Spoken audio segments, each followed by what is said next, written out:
할렐루야, 반갑습니다, 여러분. 오늘은 이 잠언의 말씀을 가지고 나눠보겠습니다. 1장 1절에서 7절까지 다윗의 아들 이스라엘의 왕 솔로몬의 잠언이라. 이는 지혜와 훈계를 알게 하며 명철의 말씀을 깨닫게 하며 지혜롭게 공의롭게 정의롭게 정직하게 행할 일에 대하여 훈계를 받게 하며 어리석은 자를 슬기롭게 하며 젊은 자에게 지식과 근신함을 주기 위한 것이니, 지혜 있는 자는 듣고 학식이 더할 것이요 명철한 자는 지략을 얻을 것이라. 잠언과 비유와 지혜 있는 자의 말과 그 오묘한 말을 깨달으리라. 여호와를 경외하는 것이 지식의 근본이거늘 미련한 자는 지혜와 훈계를 멸시하느니라. 아멘. 여러분, 이 잠언은 크게 1장부터 9장 그리고 10장부터 31장 이렇게 두 부분으로 구분되는데, 그 중에 전반부 1장에서 이 9장은 소위 이 젊은이의 책이라 불리는 부분으로 이 지혜의 왕 솔로몬이 젊은이들을 향해서 주는 지혜의 삶의 최고의 가치와 덕목으로 추구하라는 그런 원론적인 교훈을 강화의 형태로 제시하고 있습니다. 잠언은 본래 이 이스라엘 왕국 내에서 미래의 이 이스라엘 지도자가 될 젊은이들을 교육할 목적으로 수집하고 편찬된 책으로 알려지고 있습니다. 미래의 지도자들은 결코 어리석으면 안 되고, 동시에 인간이 지닌 어리석음 자체를 또 자각해야만 합니다. 이 본단락은 이를 젊은이들에게 일깨워줘서 건실한 지도자로 육성하려는 목적을 밝히는 내용이라 할 수 있습니다. 특히 하나님의 백성의 참된 건실함은 여호와 하나님을 경외하는 것, 그것을 떠나서는 성립이 불가능한 것이었기에 저자는 여호와 하나님을 경외하는 것을 강조하고, 하나님을 경외함이 인생 최고의 목적으로 삼고 살아야 하고, 참 지혜를 지속적으로 추구하며 살아야 할 성도들, 특히 장차 이 나라와 교회 지도자를 꿈꾸는 기독교 청년들은 명심해야 한다는 것입니다. 1절을 보게 되면 다윗의 아들 이스라엘의 왕 솔로몬의 잠언이라고 말하고 있습니다. 여기서 솔로몬은 자신을 다윗의 아들이라고 소개하고 있습니다. 이는 자신이 하나님의 주권적 선택에 근거해서 이스라엘의 이 신정 왕국에 기틀을 놓은 위대한 왕 다윗의 대통을 그대로 이어받고 있음을 나타내는 공식적인 표명이고, 또 부왕 다윗의 신앙을 그대로 이어받은 계승자이기에 이후에 전개될 모든 교훈은 다윗의 사상과 한치의 어긋남도 없는 순전한 교훈이라는 것을 표명하는 말입니다.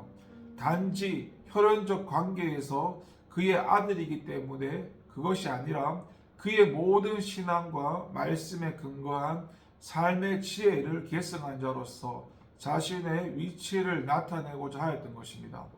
다윗은 그의 아들 솔로몬에게 계승할 지혜와 교훈, 그에 준하는 실제적인 삶을 살며 보다 온전한 신정 통치, 지혜로운 치적을 이룰 수 있게 하는데 혼신의 힘을 쏟았던 것입니다. 자녀를 향한 이러한 노력과 배려는 결국 솔로몬이 그의 통치를 순조롭게 시작하는 기반이 되었고, 나라의 번영과 그런 형통을 다지는 근간이 되면 물론이고, 이스라엘의 최고 전성기를 구가하는 근거를 제공하였던 것입니다. 그리고 아버지의 이러한 교훈과 훈계를 받아서 형통한 삶을 살았던 솔로몬은 이제 그의 후대를 위해서 또 다른 지혜와 명철의 교훈을 준비해서 전수하고 있는 것입니다. 우리는 어떠한 삶을 살아가야 할까요?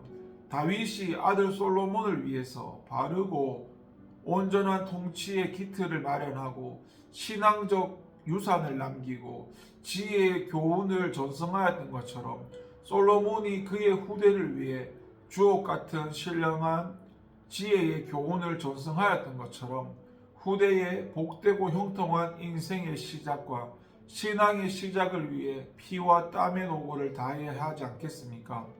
참 지혜의 삶, 경건하고 거룩하며 온전한 삶을 살도록 철저히 준비하고 그에 준하는 가르침을 베풀었던 다윗과 솔로몬의 본을 따라 오늘날 우리도 후손의 신앙적 번영과 부흥을 위해서 기도로 준비하면서 말씀을 그들에게 가르치고 존수하는 지혜로운 아버지 어머니로 서기 위해 혼신의 힘을 다해야 할 것입니다. 2절을 보게 되면 이는 지혜와 훈계를 알게 하며 명철의 말씀을 깨닫게 하며라고 하였습니다. 솔로몬은 그의 잠언 서두에서 자신의 존재를 드러내어 밝히면서 왜 자신이 이런 잠언을 편찬하게 되었는지 그 목적을 밝히고 있습니다. 우선 그는 잠언의 목적을 지혜와 훈계를 알게 하기 위하여라서 말하고 있습니다. 여기서 지혜라는 것이 일반적인 의미로는 삶 전체에 걸쳐서 적용되는 포괄적인 삶의 지침 내지는 통찰, 지혜를 의미하는 말인데, 그런데 성경에서 이 말은 이런 일반적인 의미와는 다르게 하나님께 이르는 바른 길, 옳고 그름에 대한 분명한 통찰력, 경건과 경외의 신앙 등 하나님께 대한 경건에서 출발한 신앙적이고 실천적 특성이 함의된 그런 거룩한 통찰력을 가리키는 말로 사용되어졌습니다.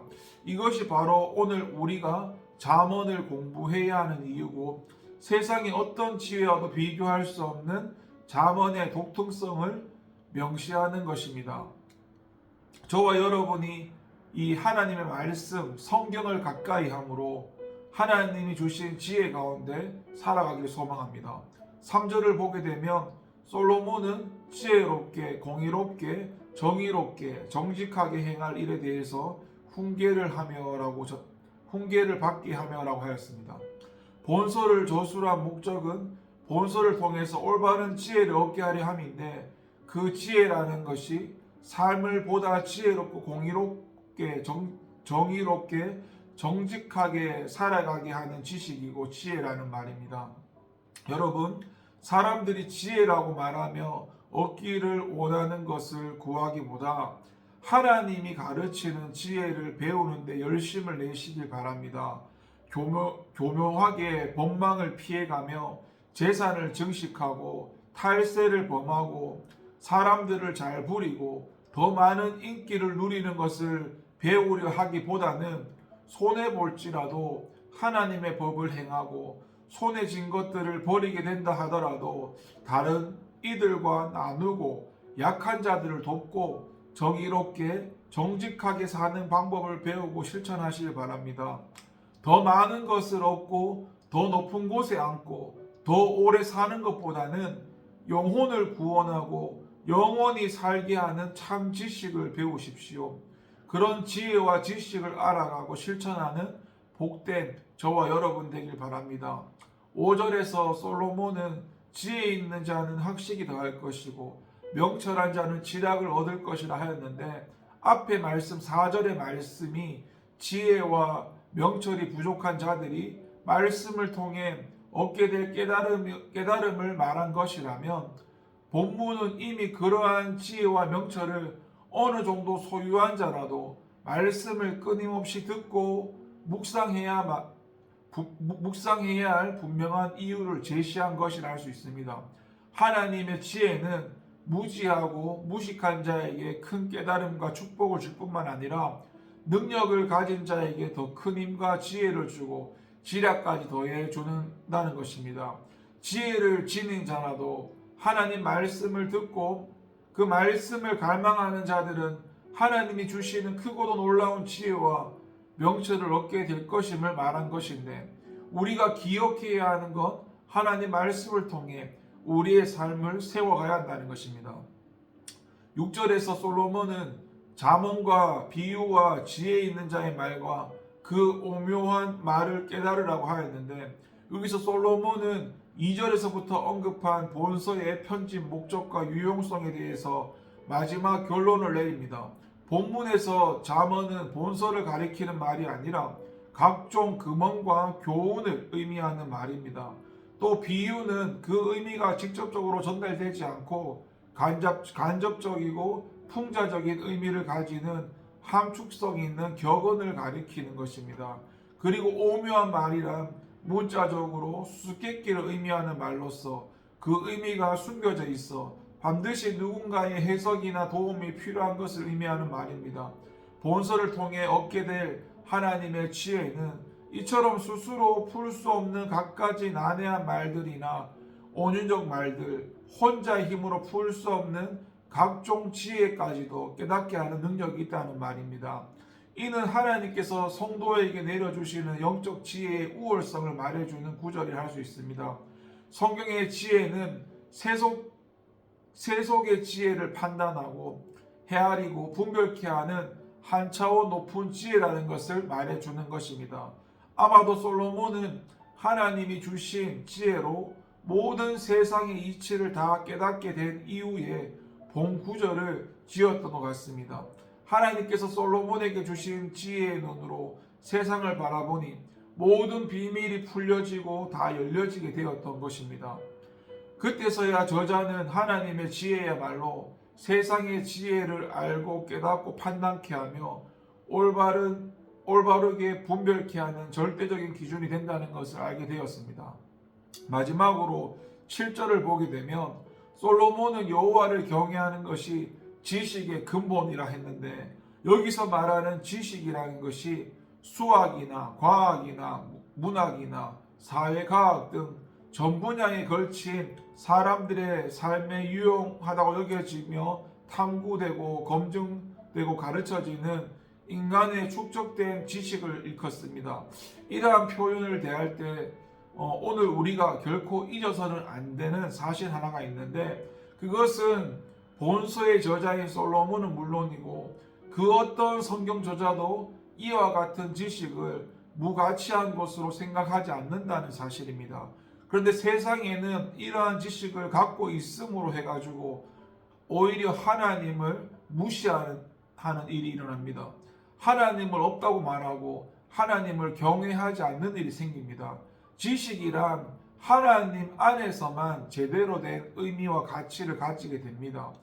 신앙 안에서 이 지식을 가질 때 교만하게 하는 속성을 지닌 그런 지식의 역기능은 물론이고 그것을 이기적인 목적을 위해 사용하는 그릇된 삶의 태도까지 제어할 수 있기 때문에 호세아 선지자는 하나님의 백성이 지식이 없어서 망한다고 했는데 이때의 지식이란 것이 세상 지식이 아닙니다.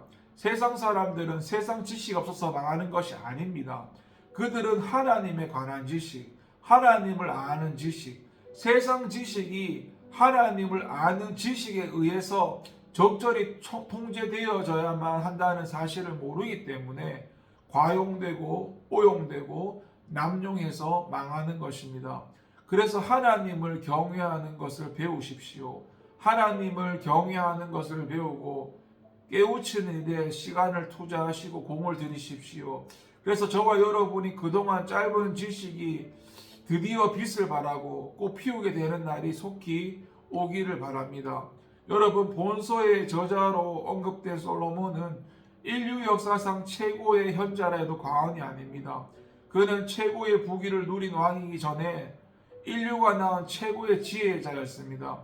그는 놀랍게도 그는 자신이 지닌 지혜를 자기 사람들에게만 전하려 하지 않았습니다.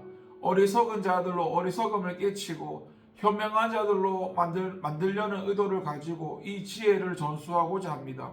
이는 그가 얼마나 위대한 영혼의 소유자였는지 보여줍니다. 바로 이러한 점에서 그는 영웅입니다. 최고의 부귀를 누렸다든지 최고의 지혜자였든지 하는 사실보다 이렇게 위대한 정신을 소유했다는 점에서 그는 영웅입니다. 그래서 오늘 우리는 본문을 시작으로 본서를 읽을 때 바로 본서의 내용뿐만 아니라 본서 저자의 이 마음도 함께 읽어야 합니다. 저자의 이 정신으로 읽어야 합니다. 그러할 때 본서는 우리에게 보다 심도 있게 와서 가슴에 꽂히게 될 것입니다. 그리고 그것이 우리의 삶과 생명에 진정한 변화를 일으키게 될 것입니다. 기도하겠습니다. 하나님, 오늘부터 잠언의 말씀을 시작하였습니다.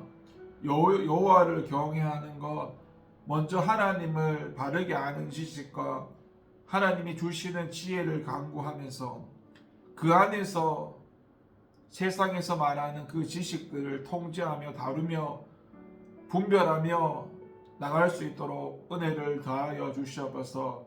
하나님을 아는 지식이 없어서 망하지 않도록 하나님에 대한 지식을, 하나님을 아는 것에 더욱더 열심을 내고 달려가는 저와 여러분 될 수 있도록 은혜 내려 주시옵소서. 감사드리고 예수님 이름으로 기도합니다. 아멘.